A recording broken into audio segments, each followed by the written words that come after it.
असे चीजी आणि crispy cutlet बनवायचे का? चला तर मग आज आपण बनवणार आहोत एकदम चीजी आणि क्रिस्पी पोटॅटो कॉर्न कटलेट. लहानांपासून ते मोठ्यांपर्यंत सगळ्यांना आवडतील आणि हो, तेही कमी तेलात बनणार आहे. तर व्हिडिओ शेवटपर्यंत बघा आणि व्हिडिओ आवडली तर व्हिडिओला नक्कीच लाईक करा, शेअर करा, कमेंट करा आणि चॅनलवरती नवीन असाल ना तर चॅनलला नक्की सबस्क्राईब करा. चला तर मग रेसिपीकडे वळूयात. तर या कटलेटसाठी लागणारं साहित्य म्हणजे 2 कप बॉईल कॉर्न्स घेतलेले आहेत, मॉझरेला चीज घेतलेले आहेत, ब्रेड क्रम्ब घेतला आहे, 2 ते 3 ब्रेड स्लाइस घेतलेले आहेत, 3 कप बॉईल मॅश केलेला बटाटा घेतलेला आहे, 4 लसणाच्या पाकळ्या घेतल्या आहेत, 4 ते 5 लसणाच्या पाकळ्या घेतल्या आहेत, छोटासा तुकडा आल्याचा घेतला आहे आणि 4 मिरची घेतलेले आहेत, हिरव्या मिरच्या. आणि आता मी इथे कॉर्न्स जे आहेत ना ते मिक्सरला थोडेसे क्रश करून घेते. त्यात मी आलं, लसूण आणि मिरची तेही घालते आणि ह्याला आपल्याला चांगलं क्रश करून घ्यायचं आहे.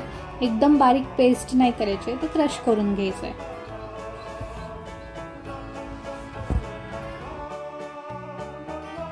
तर अशा कन्सिस्टन्सीमध्ये ना आपल्याला हे कॉर्न्स आणि आलं, लसूण, मिरची जी आहे ती क्रश करून घ्यायची. आणि इथे मी आता 3 कप उकडून मॅश केलेला बटाटा घेतला आहे. त्यात आपल्याला हे वाटण घालायचं आहे, म्हणजे क्रश केलेलं कॉर्न्स आणि आलं, लसूण, मिरचीची पेस्ट, तर ती घालायची आहे. आता मी यात पाव चमचा हळद घालते, 1 ते 1.5 चमचा लाल तिखट घालायचं आहे. आणि इथे माझ्याकडे बडीसोप आणि धने ते क्रश केलेले होते, तर ते मी घातलेले आहेत. नाही म्हणता साधारण 2 टीस्पून घातलेत. चवीपुरतं मीठ घालायचं आहे. मॉझरेला चीज घालते.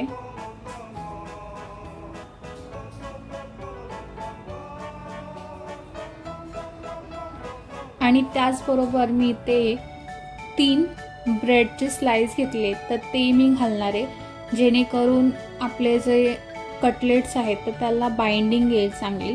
तर त्यासाठी मी हे ब्रेड जे आहे ते घातले आणि हे आपल्याला चांगलं मिक्स करून घ्यायचं आहे.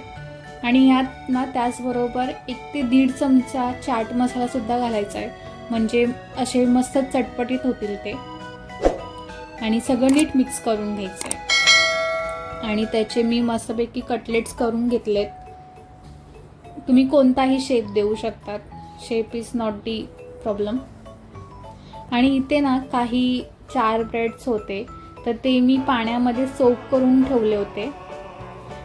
आणि आपल्याला आता हे मिश्रण जे आहे ना ते ह्यात घालायचं आहे, जे बटाटा आणि कॉर्नचं मिश्रण होतं तर ते घालायचं आहे. आणि त्याला असं मस्तपैकी शेप द्यायचा आहे.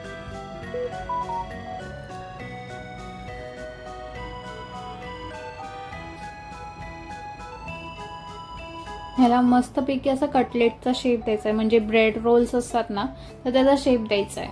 आणि ब्रेड क्रम्बमध्ये चांगलं कोट करून घ्यायचं आहे.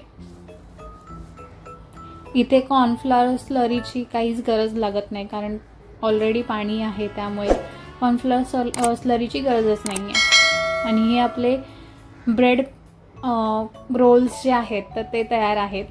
आता इथे मला कटलेट्स ब्रेड क्रम्बमध्ये कोट करून घ्यायचे, तर त्यासाठी मी इथे कॉर्नफ्लॉवरची स्लरी करून घेतली होती आणि ती कॉर्नफ्लॉवरची स्लरी ह्याच्यावरती घालायचे आणि ब्रेड क्रम्बमध्ये मस्तपैकी कोट करून घ्यायचे.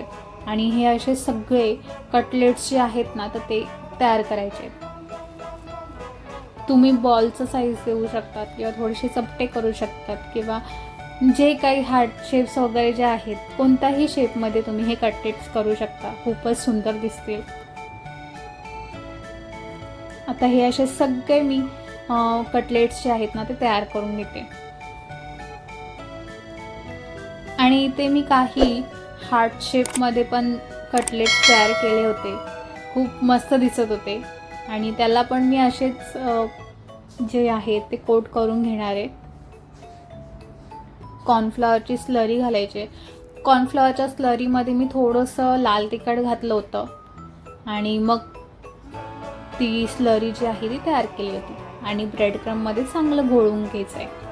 तर अशा पद्धतीने सगळे कटलेट्स तयार करायचे.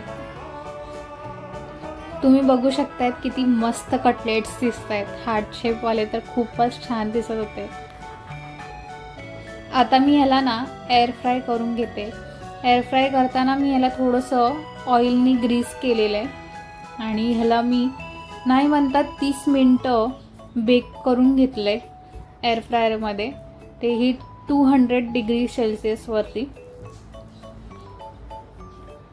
आणि खूप चांगले असे क्रिस्पी होतात. दोन्ही बाजूनी शेकून घ्यायचं आहे. बिना म्हणजे कमी तेलामध्ये बनणारे. जर एअर फ्राय नसेल ना तर तुम्ही त्याला शॅलो फ्रायसुद्धा करू शकता किंवा तळूनसुद्धा घेऊ शकता. आणि अशा पद्धतीने आपले चीझी वेज कॉर्न पटॅटो कटलेट्स जे आहेत ते तयार आहेत. तर नक्की एकदा ट्राय करून बघा. मग कशी वाटली रेसिपी? सोपी होती ना? नक्की एकदा ट्राय करा.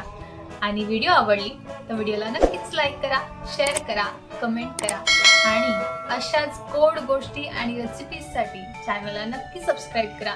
भेटूयात तर अशाच एका नवीन रेसिपी सोबत आणि नवीन गोष्टींसोबत. तोपर्यंत बाय बाय.